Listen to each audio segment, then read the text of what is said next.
The heavens sing the praises of God, resoundingly spreading his name. The earth exalts him, the seas extol him. Hear their divine word. Who sustains heaven's innumerable stars? Who leads the sun from its resting place to come and shine and smile on us, and like a hero run its course?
Day of wrath, that day that shall dissolve the earth into embers as was foretold in the prophecy, death itself and all of nature shall be shocked, when all of creation shall rise to be judged.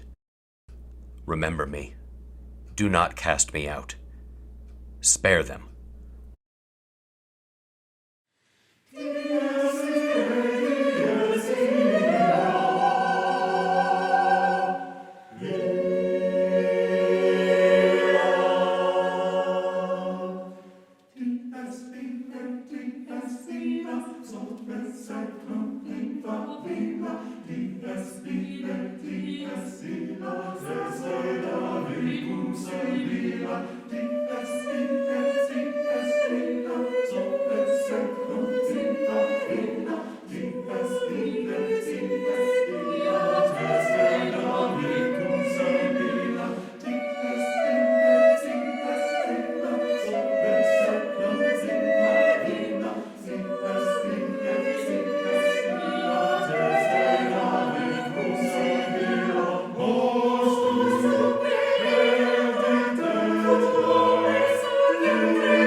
I may speak in tongues of men or of angels, but if I am without love, I am sounding a gong or clanging a cymbal. I may have the gift of prophecy and know every hidden truth. I may have faith strong enough to move mountains, but if I have no love, I am nothing. I may dole out all I possess, or even give my body to be burnt, but if I have no love, I am none the better. Love is patient. Love is kind and envies no one. Love is never boastful, nor conceited, nor rude, never selfish, not quick to take offense. Love keeps no score of wrongs, does not gloat over other men's sins, but delights in the truth. There is nothing love cannot face. There is no limit to its faith, its hope, and its endurance.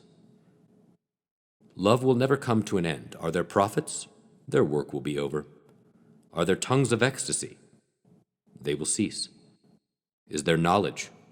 It will vanish away, for our knowledge and our prophecy alike are partial, and the partial vanishes when wholesomeness comes. When I was a child, my speech, my outlook, and my thoughts were all childish. When I grew up, I had finished with childish things. Now we see only puzzling reflections in a mirror, but then we shall see face to face. My knowledge is now partial. Then it will be whole, like God's knowledge of me. In a word, there are three things that last forever: faith, hope, and love. But the greatest of them all is love. 1 Corinthians chapter 13.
Every man liveth so after his own pleasure, and yet of their life they be nothing sure. I see the more that I them forbear, the worse they be from year to year. All that liveth appareth fast. Therefore I will, in all the haste, have a reckoning of every man's person. For if I leave the people thus alone in their life and wicked tempests, verily they will become much worse than beasts. For now one would by envy another up-eat, charity they do all clean forget. I hoped well that every man in my glory should make his mansion, and thereto I had them all elect. But now I see, like traitors, deject. They thank me not for the pleasure that I to them meant, nor yet for their being that I them lent. The play Every Man, lines 40 through 57.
The infernal serpent, he it was whose guile, stirred up with envy and revenge, deceived the mother of mankind, what time his pride had cast him out of heaven with all his host of rebel angels, by whose aid aspiring to set himself in glory above his peers. He trusted to have equaled the Most High, if her opposed, and with ambitious aim against the throne and monarchy of God raised impious war in heaven and battle proud with vain attempt. Him the almighty power hurled headlong, flaming from the ethereal sky, with hideous ruin and combustion down to bottomless perdition, there to dwell in adamantine chains and penal fire, who durst defy the omnipotent to arms. Paradise Lost, Book 1, lines 27 through 49.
One by one, like leaves from a tree, all of my faiths have forsaken me.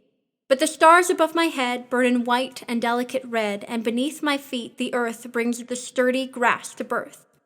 I who was content to be but a silken singing tree, but a rustle of delight in the wistful heart of night. I have lost the leaves that knew touch of rain and weight of dew. Blinded by a leafy crown, I looked neither up nor down. But the little leaves that die have left me room to see the sky. Now, for the first time, I know stars above and earth below. Leaves by Sarah Teasdale.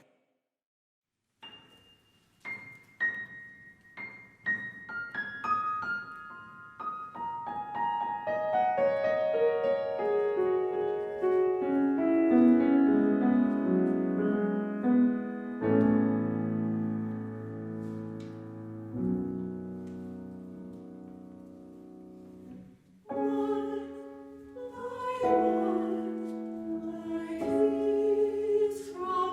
a tree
Dante's Inferno, Canto 20. My vantage point permitted a clear view of the depths of the pit below, a desolation bathed with the tears of its tormented crew, who moved about the circle of the pit at about the pace of a litany procession. Silent and weeping, they wound round and round it. And when I looked down from their faces, I saw that each of them was hideously distorted between the top of the chest and the lines of the jaw, for the face was reversed near the neck, and they came on backwards, staring backwards at their loins, for to look before them was forbidden. Someone, sometime, in the grip of a palsy, may have been distorted so, but never to my knowledge, nor do I believe the like was ever seen.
In my Father's house are many mansions. If it were not so, I would have told you.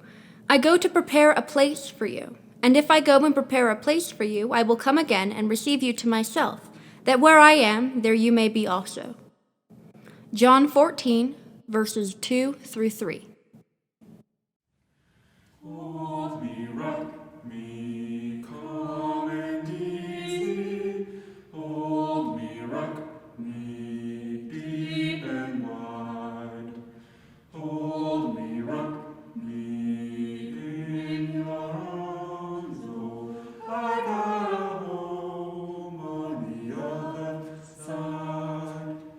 Hold me, rock me, calm and easy. Hold me, rock me, deep and wide. Oh, hold me, rock me in your arms. Oh, I got a home on, I got a home on, I got a home on the other side. Someday, gonna cross the river.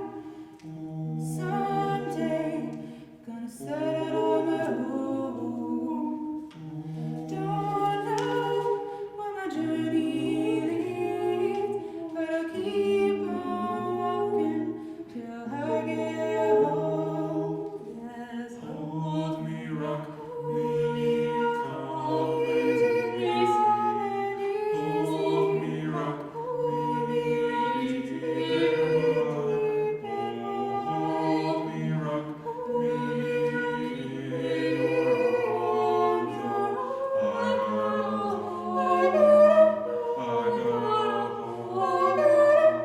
I got a home on the other side.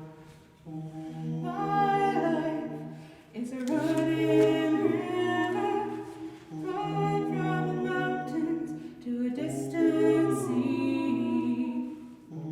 I've known many hills and valleys, but when I reach that ocean, I'll be free. Yes, Hold me, rock me, calm and easy. Hold me, rock me, deep and wide. Hold me, rock me in your arms.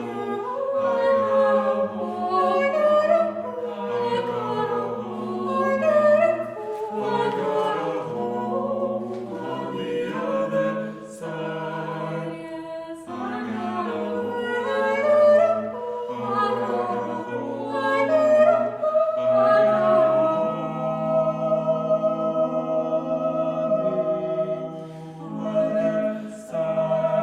on the other side.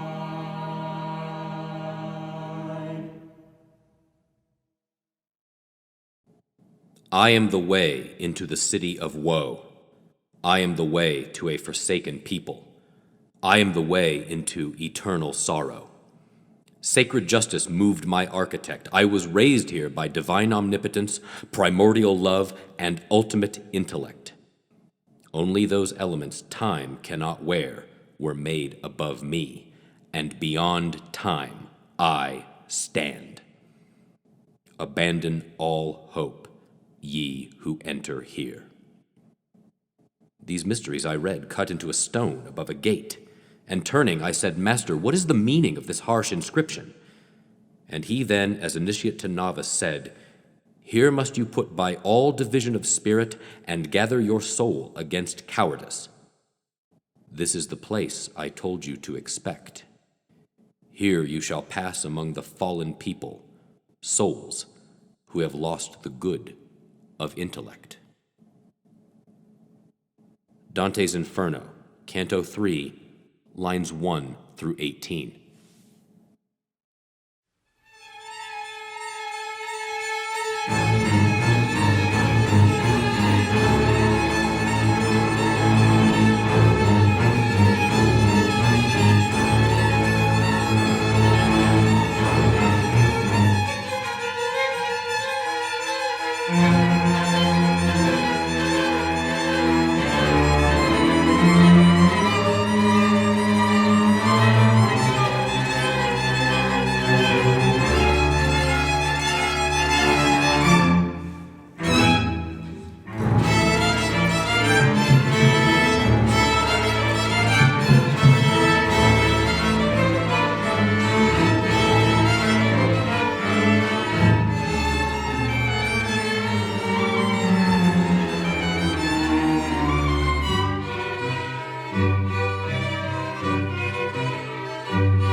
So we went down to the second ledge alone, a smaller circle of so much greater pain. The voice of the damned rose in bestial moan.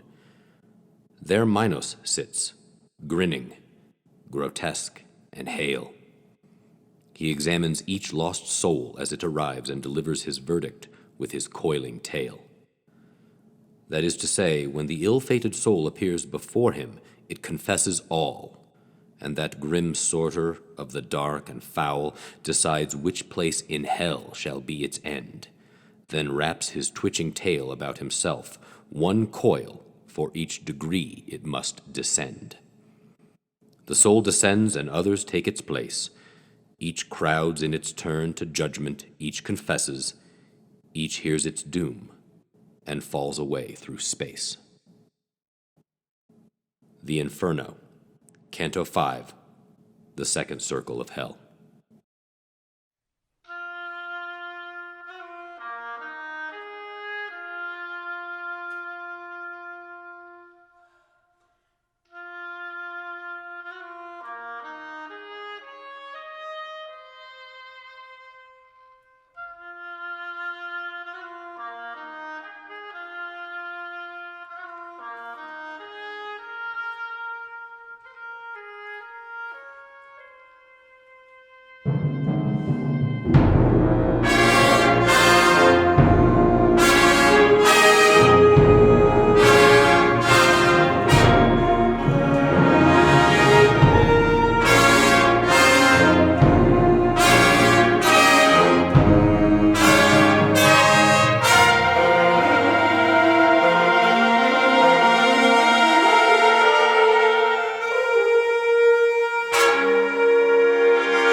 Accordingly, since nothing prevents the Earth from moving, I suggest that we should now consider also whether several motions suit it, so that it can be regarded as one of the planets.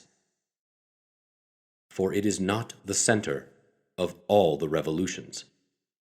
Therefore, since there are many centers, it will not be by accident that the further question arises whether the center of the universe is identical with the center of terrestrial gravity, or with some other point. For my part, I believe that gravity is nothing but a certain natural desire which the divine providence of the Creator of all things has implanted in parts to gather as a unity and a whole by combining in the form of a globe. Copernicus, on the Revolutions of the Heavenly Spheres, Chapter 9.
After these things I looked, and behold, a great multitude which no one could number, of all nations, tribes, peoples, and tongues, standing before the throne and before the Lamb, clothed with white robes, with palm branches in their hands, and crying out with a loud voice, saying, "Salvation belongs to our God who sits on the throne and to the Lamb."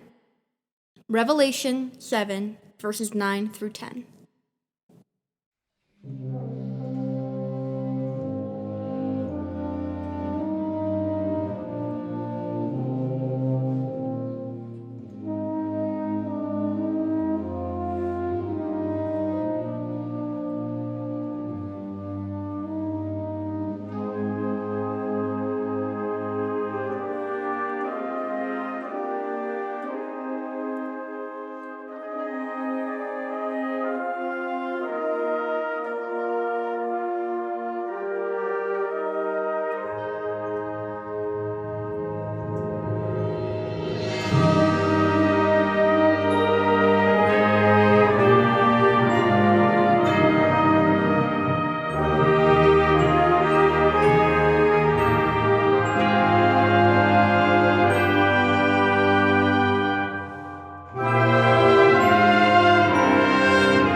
God is the light of the heavens and the earth. His light may be compared to a niche that enshrines a lamp, the lamp within a crystal of star-like brilliance. It is lit from a blessed olive tree, neither eastern nor western. Its very oil would almost shine forth, though no fire touched it. Light upon light, God guides to his light whom he will. God speaks in metaphors to men. God has knowledge of all things. His light is found in temples which God has sanctioned to be built for the remembrance of his name. In them, morning and evening, his praise is sung by men whom neither trade nor profit can divert from remembering him, from offering prayers, or from giving alms. Who dread the day when men's hearts and eyes shall writhe with anguish, who hope that God will requite them for their noblest deeds and lavish his grace upon them. God gives without measure to whom he will. The Quran, chapter 24.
I never saw a moor, I never saw the sea, yet I know how the heather looks, and what a wave must be. I never spoke with God, nor visited in heaven, yet certain am I of the spot, as if the chart were given. I never saw a moor, I never saw the sea, yet know I how the heather looks, and what a wave must be.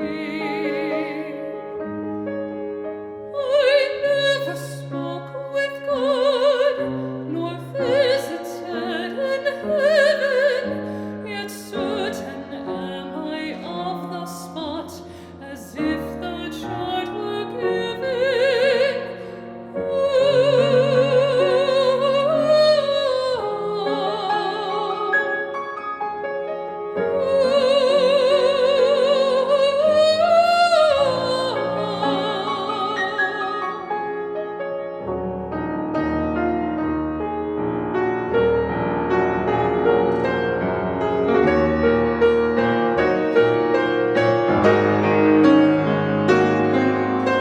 I never saw a moor, I never saw the sea, yet know I how the heather looks, and what a wave must be. I never spoke with God, nor visited in heaven, yet certain am I of the spot, as if the chart were given.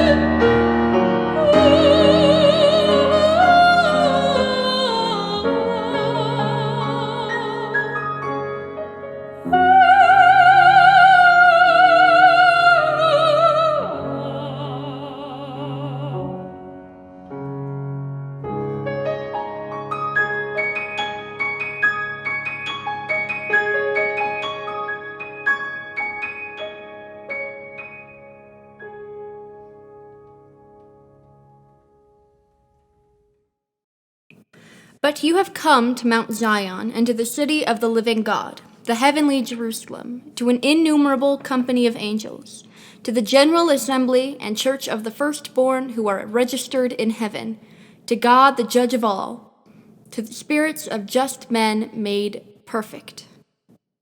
Hebrews 12, verses 22 through 23.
And give good tidings to those who believe and do righteous deeds, that they will have gardens in paradise, beneath which rivers flow.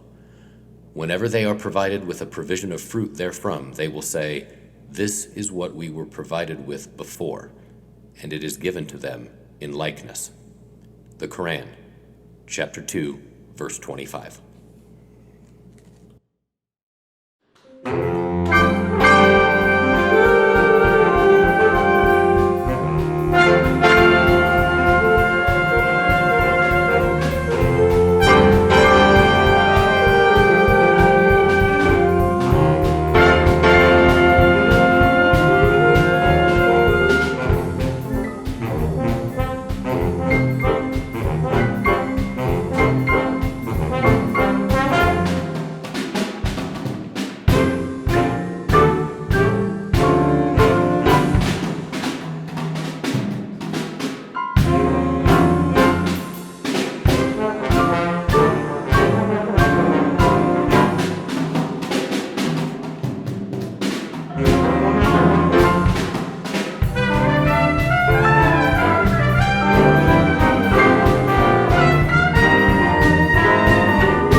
We see then that the two cities were created by two kinds of love. The earthly city was created by self-love, reaching the point of contempt for God. The heavenly city, by the love of God, carried as far as contempt of self. In fact, the earthly city glorifies in itself. The heavenly city glorifies in the Lord. The former looks for glory from men.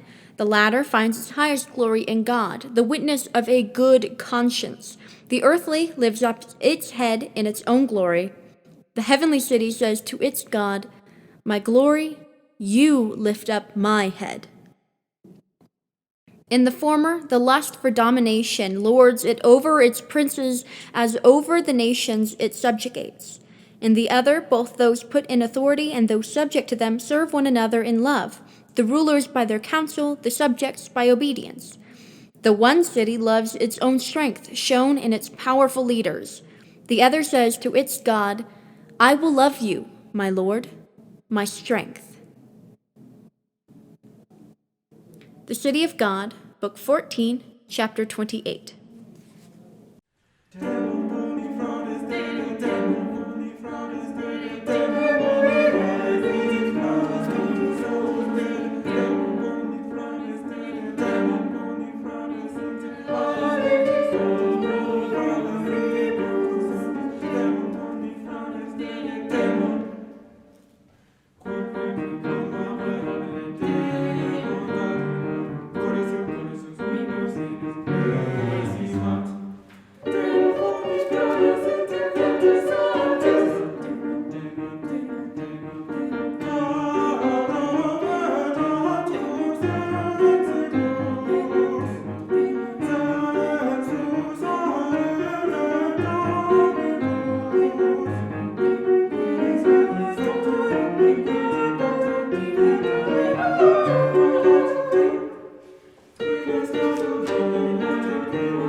The infernal serpent, he it was whose guile, stirred up with envy and revenge, deceived the mother of mankind, what time his pride had cast him out of heaven with all his host of rebel angels, by whose aid aspiring to set himself in glory above his peers. He trusted to have equaled the Most High, if her opposed, and with ambitious aim against the throne and monarchy of God raised impious war in heaven and battle proud with vain attempt. Him the almighty power hurled headlong, flaming from the ethereal sky, with hideous ruin and combustion down to bottomless perdition, there to dwell in adamantine chains and penal fire, who durst defy the omnipotent to arms. Paradise Lost, Book 1, lines 27 through 49.